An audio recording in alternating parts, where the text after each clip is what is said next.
not like it hurt me before. For once in life, something I know won't desert me. I'm not alone anymore. For once I can say, this is mine, you can take it. As long as I know I have love, I can make it. For once in my life, I have someone who needs me. Oh my gosh. Woo! Finale. Welcome to the Greatness Machine. I'm your host, Darius Mirshahzadeh. Wow, I'm out of breath. And we have an amazing guest for you today.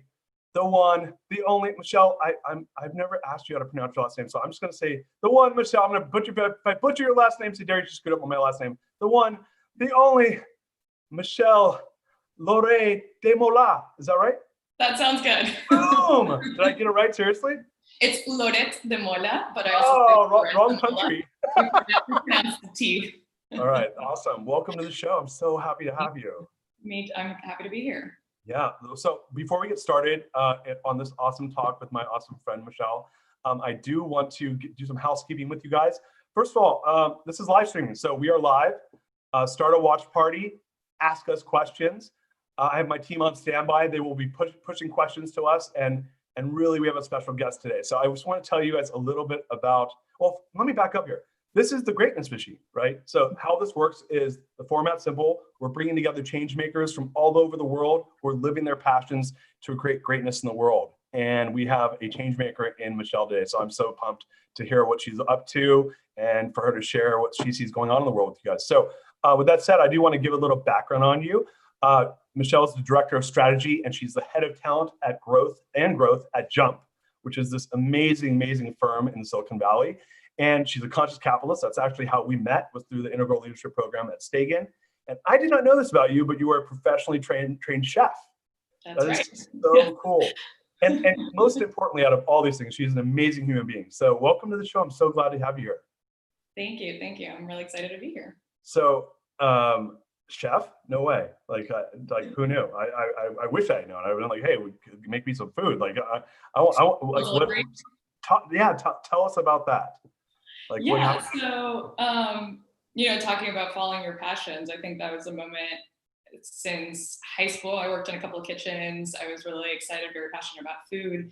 And there was a moment in my life where I just wanted to explore that. I thought I was go to college. I was going to go to culinary school. I ended up having a huge fight with my dad, who was like, you should go to college.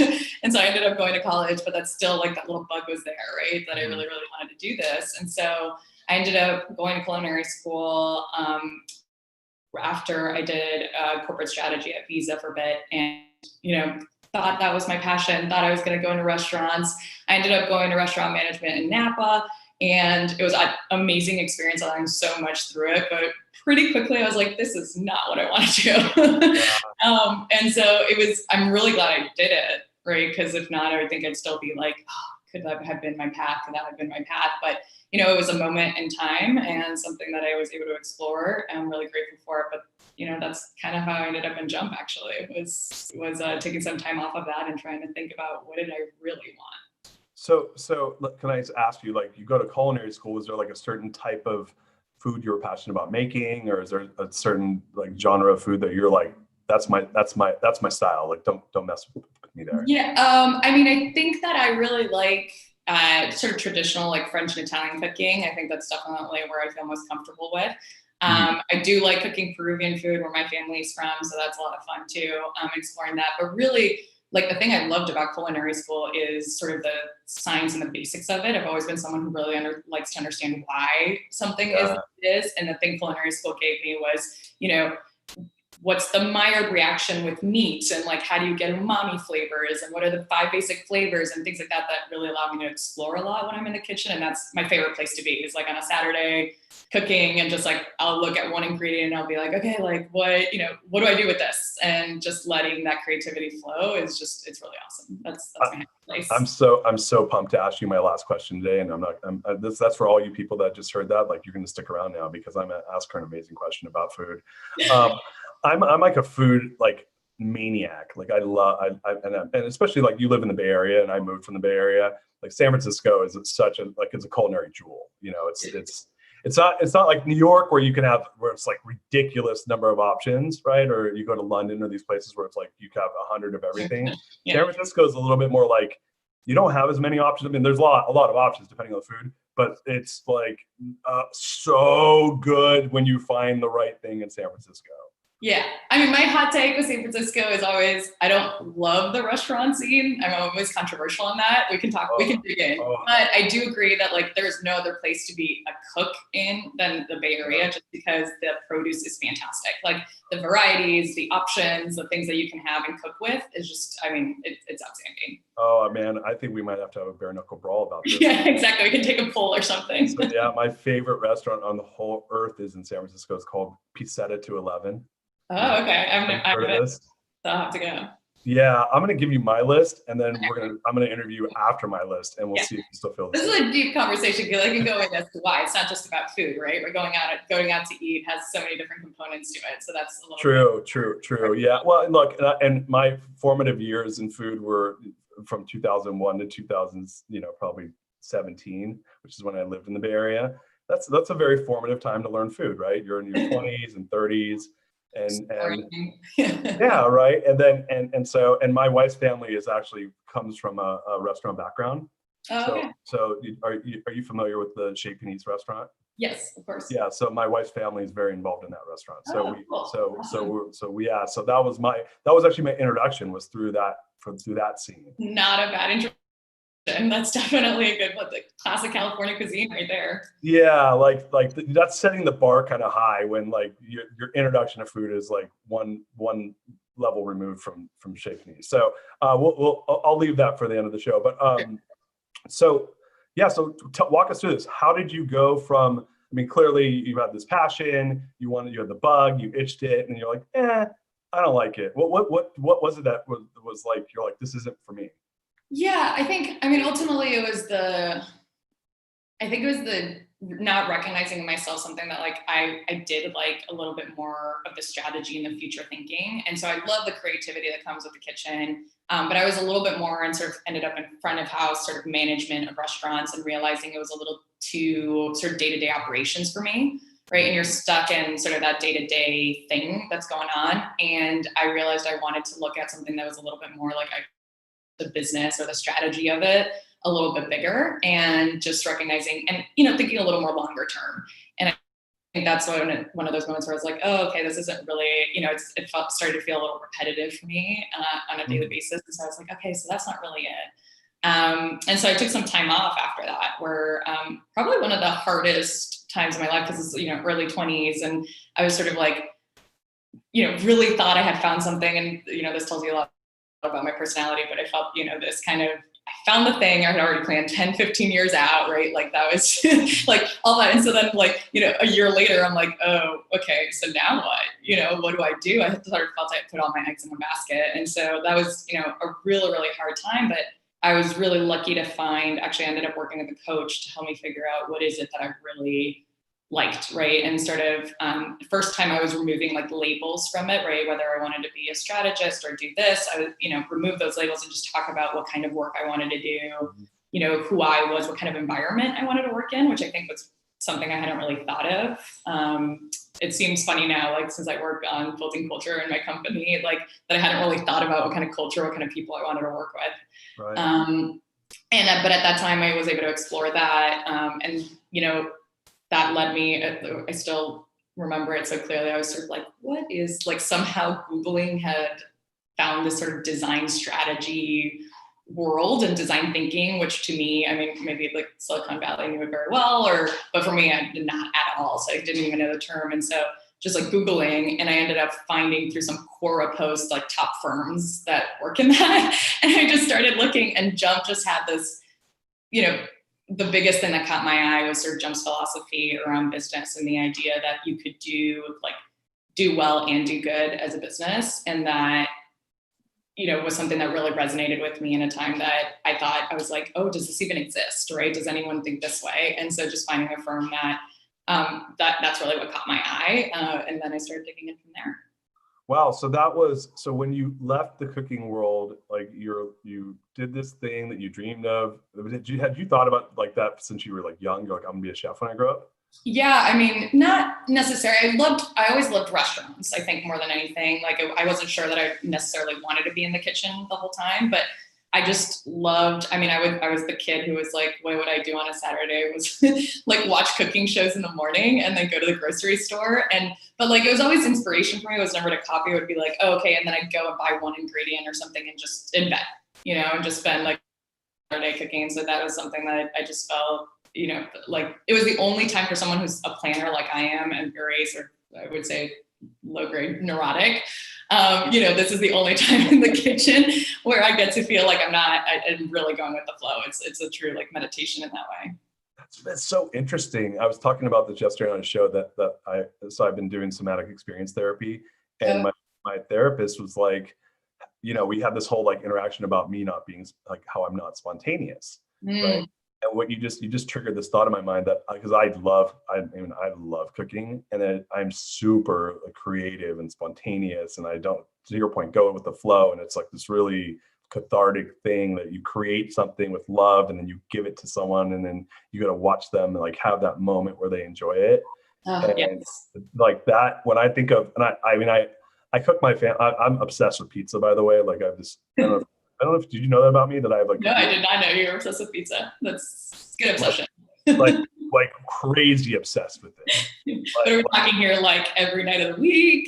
I could, well, it's not about the eat, like, no, I mean, yeah, I could eat pizza every day of my life. Like I would never get sick of it ever, but it has to be good pizza. Like I won't eat bad pizza, but no, like I like making pizza. I make pizza for my family, homemade, every Friday.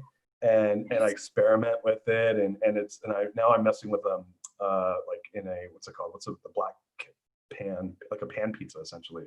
Oh, okay, yeah, the cast iron pan. Yeah, so I do like cast iron pizzas now. I have a pizza oven. Nice. What I don't like about pizza ovens is it's really hard to control the temperature in the one that I have, and so it's one of those uni ones. I don't know if you've seen them online. They're like these outdoor like wood burning ovens that you can. Oh yeah, that like shaped sort of. Yeah. Yeah, they're kind of like cool shaped, but they're made all out of metal, so they don't trap the heat that well. Yeah. And so the temperature moves around a lot, and when you're making a pizza, so that ruins all your pizzas basically. And I'm like too like impatient to like learn how to mess with the fire, so I'm like, I just need something that's consistent. That's like where like the strategic, like when you're talking, I was like, oh my God, I have so much in common with you. Like my strategic brain's like, I don't like this. I need control. Yeah, exactly. But I love that. I mean, that's part of what the kitchen teaches you, right? It's like it's really about like reacting to the elements that you have and just watching it. I mean, that's something like my dad wants to always cook with me. I'm at home right now in Miami with my parents and helping them out a bit. And so he's like following me in the kitchen as I'm cooking. And he's like, well, how do you do this? And he's extremely impatient. And I'm like, I don't know. I'm just looking at it. Right. And what it tells me, right? Like, where is it? Where's the temperature? What's going on? Tasting it and reacting to that. And that drives me nuts. That's funny. There's this chef. She had a restaurant, and it's killing me. I'm forgetting it. It was in the Castro in San Francisco, and it was an amazing restaurant. Killing me. They have a restaurant called Octavio now. Yep. You know what I'm talking about? Yeah. So the woman that started that restaurant had a restaurant in the Castro that I'm dying. I wish I remembered it. But anyway, they interviewed her for it was like Southwest Magazine. It was like top restaurants in each city, and that was one of the ones they interviewed. And she said, like, you can tell how good a chef is by how well they make an egg, right? Yes. And so I laughed when I read it, because that's like one of my specialties is making eggs. I'm when I was in college, I went to UC Davis. I joined a fraternity, and so we had to, like, people would make, like, when do you know anything about fraternities or sororities? I was in a sorority in college. All right, so then you'll understand. So in fraternities, they haze the hell out of you. And you have to pledge, and when you pledge, you're basically the slaves for the active members. Yeah. And so one of the things you have to do is, like, you clean the house, and you're going and doing errands for them, but you have to make them food all the time. And I was like, they always wanted me to make them food. And then when I was an active, I had people make me food, and they would make the worst eggs. I was like, didn't their parents teach? My mom, by the way, makes amazing scrambled eggs. Like, it's like they melt in your mouth good. So anyway, I found that interesting that that's a way to test someone's culinary skills is the making of an egg, but it makes sense. It's quick, it's easy to screw it up. There's a lot to it around texture and doing and temperature are very important. That was my first start in the kitchen. I think I was like 8 years old. And I think it was really born out of necessity. My parents, neither one cooks. My mom hates the kitchen. If she could remodel a house without a kitchen, she would. Like, she's like, this is useless. I don't want a kitchen. And so you can imagine what I grew up eating, where it was like, here's cereal for breakfast. And so I was like really desperate for something else. I was like, I don't know. And there was a woman who would come and help my mom with like cooking because she didn't like doing it. So she would come to the house, Peruvian woman. And I remember asking her when I was 8, like barely pronounceable in my Spanish. I was just like, can you teach me how to make scrambled eggs? Because I really wanted to switch it up. And so that was the first dish I learned how to make, was really good scrambled eggs. Oh, it's so fun. You know, I learned to cook for the same reason you did. So my parents like both worked and I love food. And so I was like 8. And when on Saturdays, my parents would sleep in and it would be like 10 o'clock in the morning. And I'm like, I don't want to, I'm watching cartoons all morning. This is back when you could only watch cartoons. And I was like, me and my brother and sister, and I'm a twin. And my brother, he's a better cook now, but he was not a good cook even as an adult. And my little sister was like 3. And so I was like, I'm tired of cereal. I don't want cereal anymore. And I'm like, I'm going to make bacon and eggs, and I'm going to make bacon, eggs, and pancakes, right? I went big. I was like 9 and I'm like, I'm going big. So I get Bisquick, I make the whole batter. I kid you not, I got like Mazola oil, like an entire gallon of it. I'm like third grade, and I pour like an inch of Mazola oil into the pan and turn it on high. So I proceed to make deep fried pancakes and burn my face, like grease is flying. And so it wasn't very good, but I did learn a lesson, which around temperature and around, I was like, I'm 10. And I'm like, right. And it was totally like this experiment. I was like, all right, less oil, watch the temperature. And then maybe by the second or third weekend, I'm literally making my own pancakes. So it's funny how kids learn. You gotta try it, right? And I think that's been a theme in my life as I help other people at Jump too. It's a lot like I think that's what the kitchen taught me, right? Like that's why I'm still grateful for the experience. It's ultimately like, I've cut a few of my fingers, like pieces off. I have burns all over my hands, like things like that. And there have all been learnings. They've all been something that like I've tried. I've figured it out. For the first time, I remember I was like 16, working in a kitchen in a great restaurant here in Miami that's since closed. But it was my first dinner. I was in pastry, and it was my first dinner where I had to do like an 80% dinner that was coming in. So we had to get out like everything really, really quickly. And I was chopping strawberries, and I just off a nice little slice. But like the chef next to me just goes like, clean it up, wrap it up, keep going. Like it was just a key, and you're like, well, all right, keep going. And but you learn, I think, like the themes of mastery and the idea that like no one is born at this like great, and it's a lot of practice, like nice skills or things like that is a lot of practice. And all burned in the way, but all worth it. Such an analogy for life. We have a couple questions. So the first question is, what is your strategy for driving change and helping people define their goals? What is my strategy? Say it again, the first part. What is your strategy for driving change and helping people define their goals? Yeah. I think those are actually like maybe 2 different questions for me, right? I think driving change, a lot of it is about helping, I think 2 things. One is helping define a vision for folks, right? What could be possible? And it's not a single vision. It doesn't have to be like you define it and people follow, but I think it often like change is possible when they can see the alternatives, right? When you can see different options, when you can see what the future could look like. And so I think being able to inspire that in folks is a big piece of that.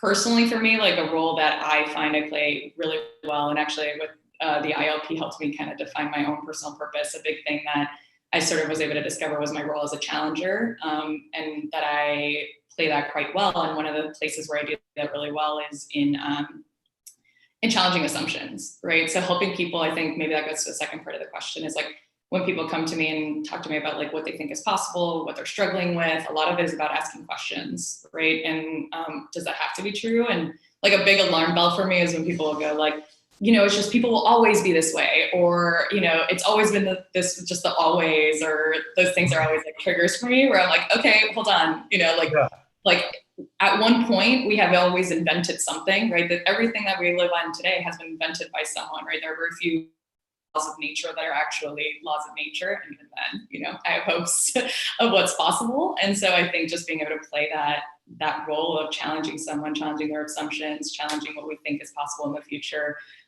is often it's really about sparking that for someone, right? And as soon as you do that, it's about letting them define what that future is. I love that. That's so awesome. You just like hit the nail on the head, because if you look at even the history of the economy that we're in, like I heard someone told me Monday, they said, and I can't remember the guy's name, it's Hearst, I think said it, is that we are moving into now what they're calling the purpose-driven economy, right? And which I know you and I probably love, and right. Values, vision, and mission, baby. Yeah, right? Exactly. But I've been saying that, like, this is like the soapbox that I'm on right now, is that I said, look, we just hit we're in a new cycle, and we're still going down, in my opinion. It hasn't turned yet because of COVID and because of just these macroeconomic things that are happening. And what I'm telling people, and this is just a push on my book, which is I said, look, the future leaders, and I want to hear your thoughts on this, given the firm you work for. And let me finish the thought, and then I want to say this thing to you, because I don't think everyone knows what JUMP is, and I want you to tell them what JUMP is and what you guys are doing, but in the context of what I'm about to say. You ready?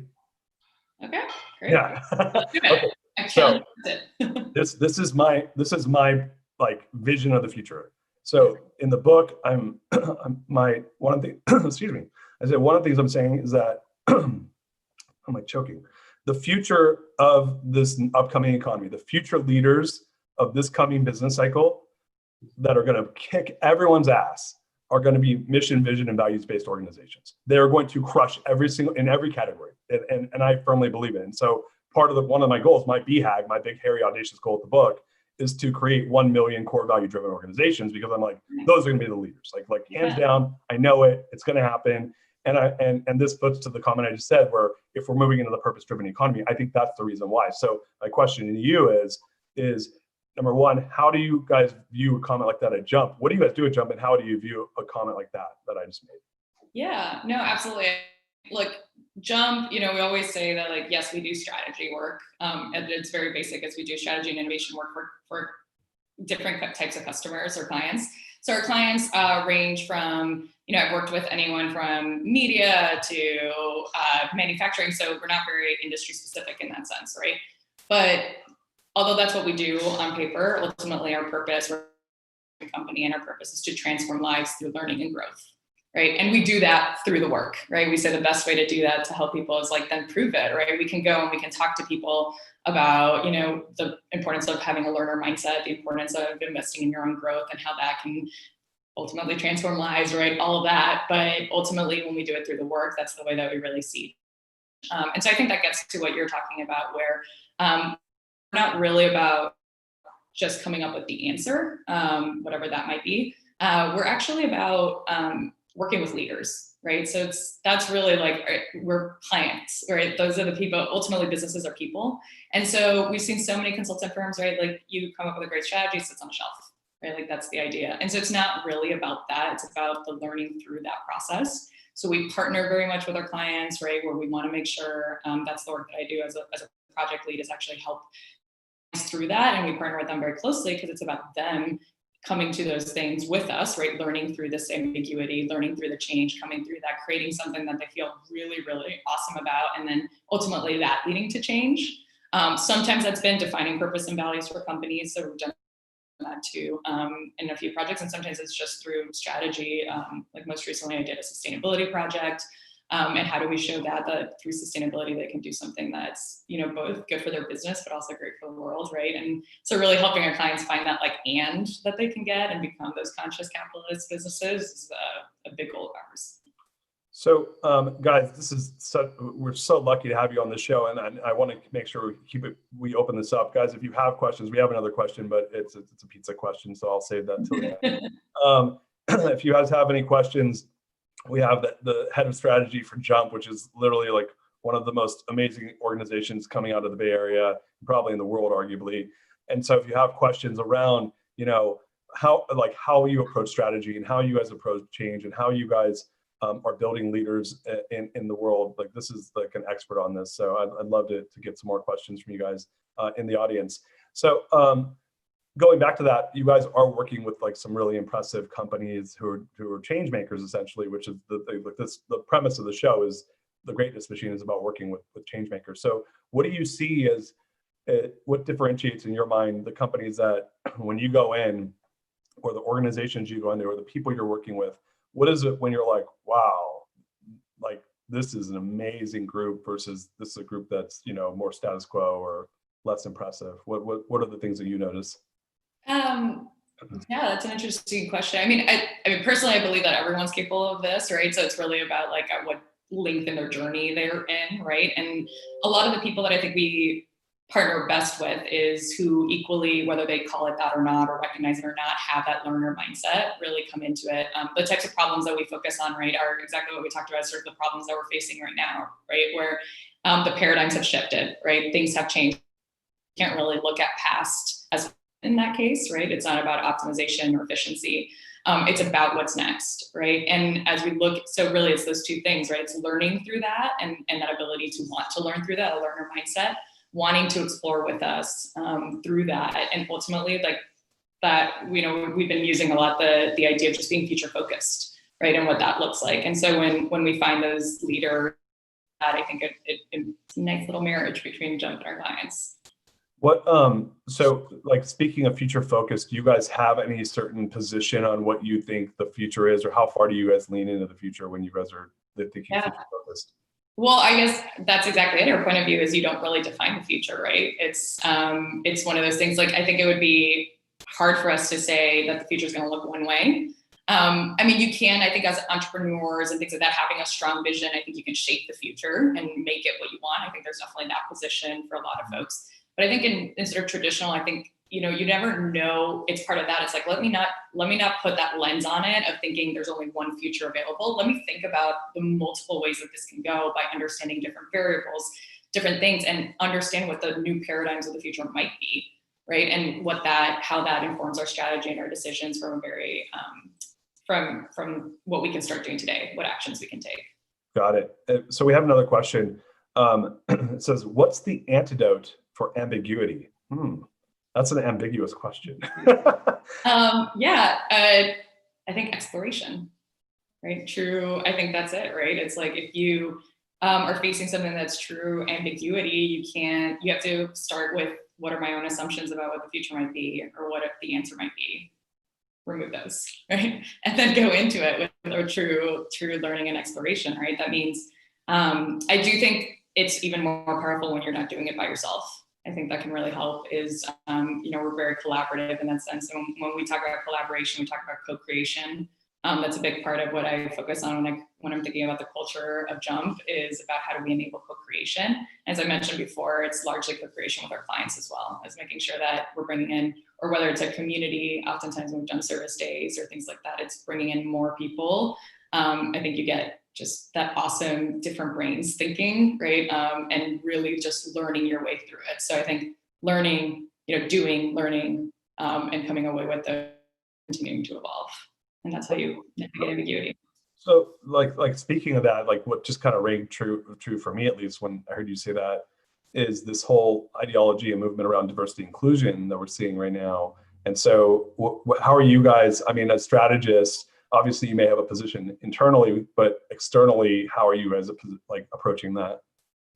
Yeah, I mean, that's a great question. There's something, I gotta say, it's really hard, I think, to think about it both internally and externally, particularly during this time. There's a lot of different ways that, we have groups of people who have like a definition for it, right? Externally in the world. And I think, honestly, it is about that. It's like learning our way through it, because I don't think the things that we've done in the past have necessarily been successful, as we can see today, right? And so how do we navigate that? I think oftentimes for that, what I've thought about is like, if you have systemic racism or systemic sexism or, whatever the systemic social injustices that we have, the antidote in that sense, right, is I think widespread empathy, right? And when we think about that, is creating that empathy in organizations. So we often take a sort of social lens to the work that we're doing. We're really bringing the voice of the customer or the voice of the culture or the voice of whatever community we're with into informing that strategy. But not just informing the answer, but actually taking people through those experiences that allow them to truly connect with people, not just like, words on a wall or statistics or things like that, but how do you really create that as an organization, not just in a single person, but as, again, a system, right? And I think you can have, people use the term customer centricity, but I think you can have that widespread in an organization, and that can create the change that we want to see. So you just said, words on a wall, which is, I think that's a mistake that I find that most people tend to fall into, which is they have these aspirational views of how they're going to approach their business, and then they do the words on the wall work, which is, it could be values, mission, vision, some framework around what they're trying to become and how they're trying to, interact with the world. And then there's business as usual, right? And so what I, at least in my experience, I believe that that's a design issue. And that's essentially, I wrote my book. My book's a design book, which I don't even know if you know that, but it's a design book around how do you design these assets, these quote unquote, cultural assets, to have high utility value so that you can operationalize them for business as usual. So when you think of how you guys approach maybe values, or when you're coming at a strategic project, is there a way that you're looking at words on a wall when you're coming into an organization and then applying a strategic framework to actually leverage words on a wall and make it where it's not words on the wall, or where you're trying to affect transformational change, not just some PMO project that you're coming in to do? Yeah, I mean, I'm happy to send you something afterwards, but as we think about sort of purpose-driven companies and creating that, what we think about, we do this externally as well, but I can talk about it within Jump in particular. A big thing is I like to think about culture as something that, you cannot think about it as set it and forget it, right? It's like, once I've defined it, they're right. Like, we're good, done. Everyone got it, move on, right? It's gotta be something that you have to build the daily like rituals and habits that sustain that culture and continue to like bring us back to that center, right? I think about it a lot as like, if you have a personal meditation practice, right? It's literally called a practice. Right, you can't. It's like going. I think we use that analogy in ILP too, right? Where it's like you go to the gym, you build those muscles. You can't just be like, and now my muscles will stay forever. Right? Yeah. You got to keep going to the gym. And so, what is that equivalent for you, and defining that? So it's like in practice piece, right? But it is true that defining it is super important. What is that culture? And so for us, we have our set of core values for our company, but they're sort of. I think in some ways, like, people get shocked by this, where it's strictly defined, right? Like, our values have meaning behind them, are super, super intentional. We draw out what good looks like, right? And we bring people into the company that way. So we spend a whole week on onboarding just on values. So a whole week, I don't know another company that does this necessarily, where they spend a whole week where you do nothing else except, I mean, there is some paperwork involved, but you do basically nothing else except spend a week really, really understanding what those values are. And to like dive into that a little bit. When I think about this, we do this with clients often as well, is really like, what does learning look like? And I think we all need to understand how people really learn, right? And it is not like, here, read this, right? And do you get it? Truly, I think, have transformation or have learning through experiences, right? So that little moment of that experience, right? That little moment of shift, so we design into a week long for curiosity, which is one of our values. Every onboarding, I lead people through a walking meditation through San Mateo, where we're located. Now is a little difficult, but in the time where we could do it, we would do these walks in a walking meditation. And the whole idea was just to experience, it's like 90 minutes, just to experience what wonder feels like, right? To truly just take in the world, because curiosity for us isn't just, I searched something in Google. Curiosity is defined as hungering to know more about everything, right? So what does that start with? You got to wonder, right? You got to wonder what that is. And so giving people that little moment, that experience that says, oh, okay, like wake something up in their brain. And that's, I think, that learning piece that allows that to change. And then you build on that, as we talked about, right? You build on that with the rituals and habits that continue to reinforce what you mean. It's so funny. You just like, I just connected a dot while you were talking, because I think that number one, I mean, even when chapter 6 of my book is a 1-day onboarding for core values, which even I was like, that's pretty, it used to be 2 days and I made it in one, but a whole week, that's like marathon style. But you know, one of the things you're doing that I hadn't even thought of, which is an amazing investment to make in a team, is, you know, in somatic experience work, one of the things that somatic practitioners say is that the body never forgets, right? Mm-hmm. And that we learn in multiple ways, right? We have 5 senses. So what you're doing there is you're opening their body to the experience of all the senses to learn something. And that's really impressive. Like, I hadn't ever put that togetgether. You just talk, I love doing this show. I learn new stuff all the time. I love what you do.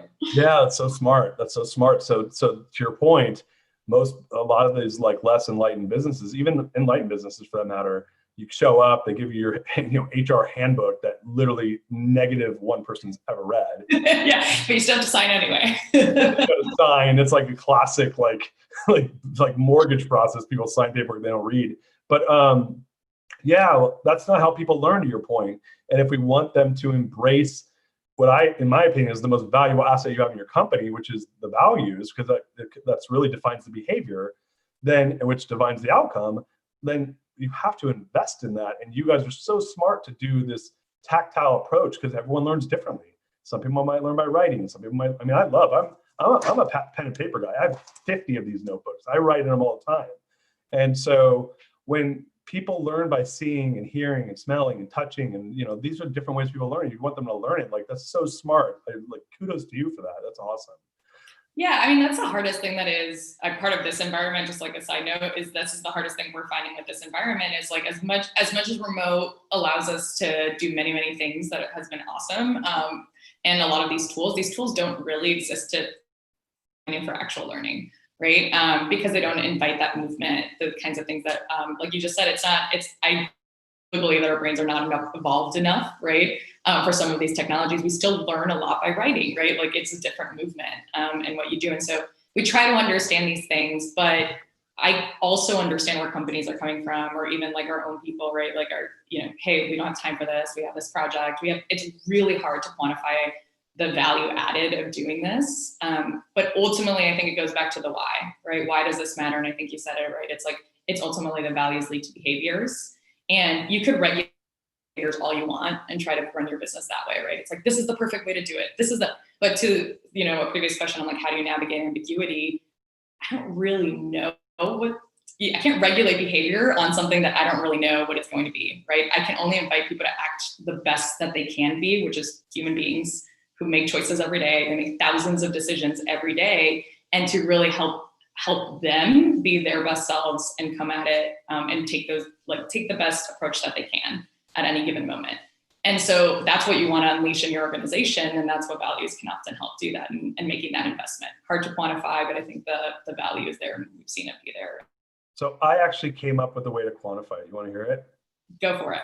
Chapter 8 of my book. So okay. I'm going to plug my book. This book, chapter 8, tells you how to quantify it, because for the same reason you just said it, it's ambiguous to most people. So how do you, and my belief is you have to, and this is not my belief, Jim Collins and Vern Harnish say you got to discover your core values for your organizations, right?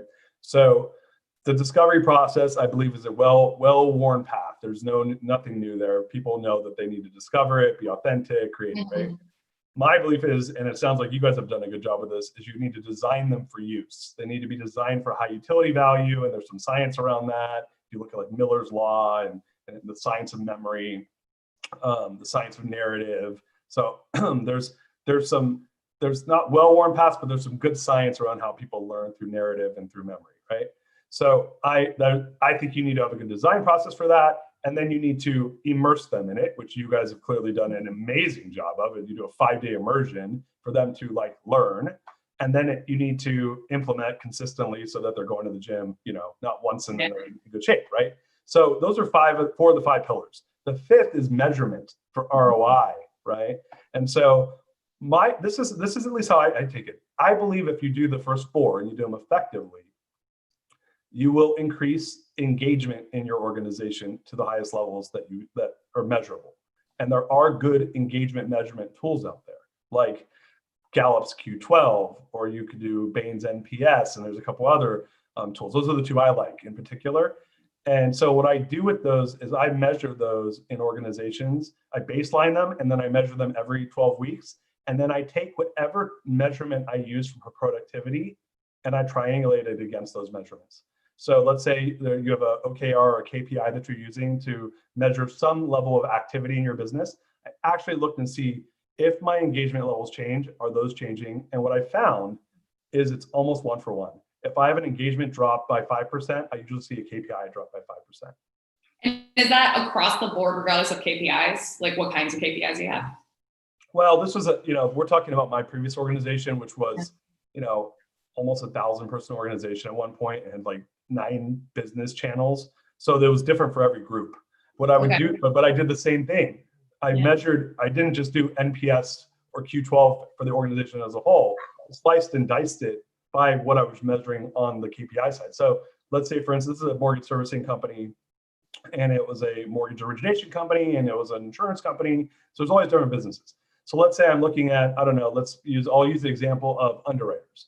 Our underwriters are expected to produce X number of underwrites per day. And I have 2 sets of underwriters. I have internal, which are people in-house, and then I have actual people that are working remote. I would measure both separately. Or I would have an office in Phoenix and an office in Connecticut, and I would have underwriters in each office. And I would say, okay, I would baseline each one. I'd say, okay, our Q12 scores, I'd average them, and I'd look at them by question. So each question, I usually wanted to see a 4.2 or above out of 5. And if it dropped below 4.2, that was always danger zone. If it dropped below 4, there was major issues. But what I would say is I'd go month by month or quarter by quarter and see is there a variance. Whatever the variance was the percentage adjustment. And I'd pull the KPI data for that quarter and say, what is the percentage adjustment in KPI results? So I think that's, yes. And so I measure a lot of things in the organization as well. And I think that's awesome. One of the things I found when I've been working with some companies is, I think you touched on it, right, is there's another piece to this equation, which is setting effective KPIs.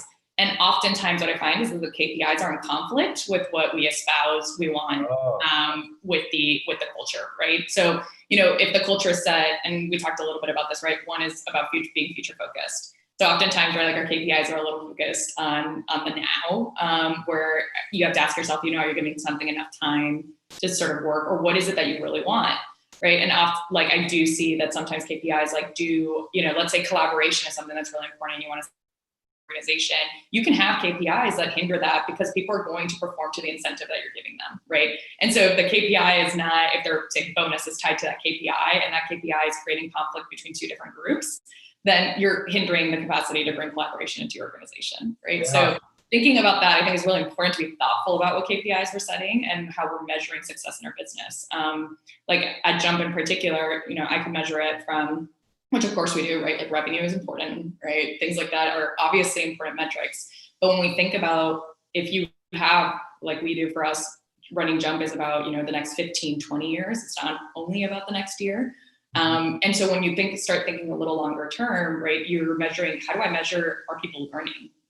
Right. But that's and not just a measurement, but that's the KPI is like that we often separate the outcomes and the performance of folks. Right. And so really looking at that and not just measuring the outcomes, but how do I start setting KPIs around learning and growth?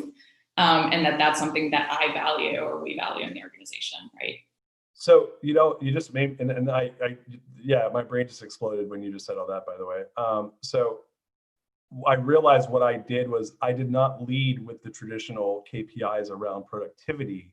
That is a cross-reference for a more holistic KPI, because what I care about is engagement and loyalty. Mm-hmm. So those 2 things are happening and the other one's suffering, there's a disconnect, right? So for me, I really care about those 2. And when there's an issue there, I would then go cross-reference to productivity KPIs and see what's going on, because 99% of the time it was a managerial or process issue. And it was doing something to decrease engagement and decrease loyalty. And for me, when we were actualizing in those areas, naturally these other areas would just like drift out. Yeah. So for me, it wasn't that, to your point, and you could weaponize this if you're like an orange or strategic organization and you're like pounding on people for results. And then you're saying, oh, well, they're not loyal because they're, we're not paying them enough bonus or whatever, right? So now that's the cart in front of the horse, in my opinion. It's for me, the horse is the loyalty and the engagement, and those need to be really strong. And if they're not, it's a red flag that something else is going awry, and I can start to look at our values work and what's happening there and where are the disconnects. So that was really just more of like a red light would go off if something's wrong at this level. I know I need to dig into those areas. So anyhow, this is so much fun. We have ran out of time, so I want to leave with one question for you. And I told you in the beginning that like I was like, wow, I can't believe you're a trained chef. Like I knew you from here, and I didn't know that. So my question to you is this: what would be your last meal on earth? What would be my last meal on earth? So hard. I just love food so much.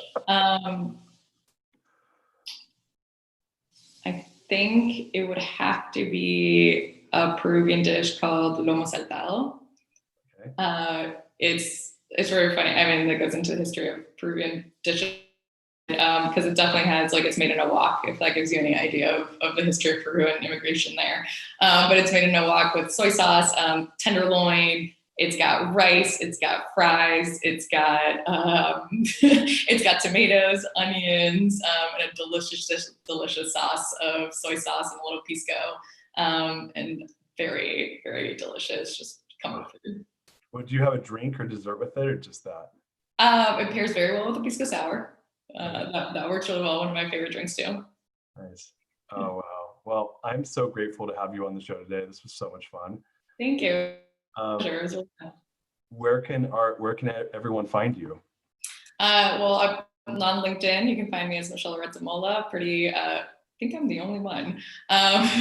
Michelle Loret de Mola, and of course on jumpassociates.com. So grateful to have you here today. Guys, how lucky were we to get to experience this great conversation. And I thank you so much, Michelle. This is so fun. Thank you, Darius. This is awesome. Yeah. Guys, listen, follow us at The Real Darius M on Facebook for more of these shows, or you can go to my website, www.therealdarius.com, and connect with me on all the different social media. And again, thank you so much, Michelle. Appreciate it. Thank you. Have a good day.